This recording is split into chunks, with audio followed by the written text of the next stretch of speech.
অচেনা জায়গায় কাঙ্ক্ষিত গন্তব্যে পৌঁছাতে শিক্ষাক্ষেত্রে কিংবা গবেষণার কাজে গুগল ম্যাপসের ব্যবহার আজকাল প্রায় আমরা সবাই করে থাকি। এই অভিজ্ঞতাকে আরও এক ধাপ উন্নীত করতে ব্যবহারকারীদের জন্য সম্প্রতি দারুণ এক ফিচার যোগ করেছে প্রতিষ্ঠানটি। এখন থেকে গুগল ম্যাপসের টাইম মেশিন ফিচার ব্যবহার করে ব্যবহারকারীরা অতীতে ফিরে যেতে পারবেন। গুগলের একটি ব্লগ পোস্টে বলা হয়েছে, গুগল ম্যাপসের মাধ্যমে এখন আপনি অতীতে গিয়ে দেখতে পারবেন কয়েক দশক আগে আপনার এলাকা কেমন ছিল। কিছু কিছু অঞ্চলের ক্ষেত্রে ৮০ বছর আগের অবস্থাও দেখা যাবে। বার্লিন, লন্ডন এবং প্যারিসের মতো শহরগুলোতে ১৯৩০-এর দশক পর্যন্ত যাওয়ার সুযোগ রয়েছে এই নতুন ফিচারের মাধ্যমে।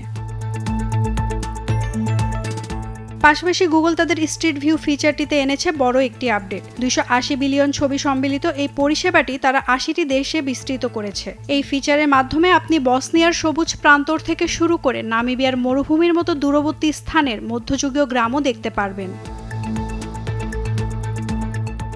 এছাড়াও গুগল আর্থকে করা হয়েছে আরও বেশি উন্নত।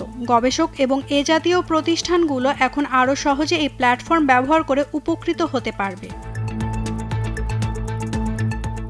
শুধু এই না, আরও একটি নতুনত্ব এসেছে গুগল ম্যাপস ও গুগল আর্থের স্যাটেলাইট ইমেজারিতে।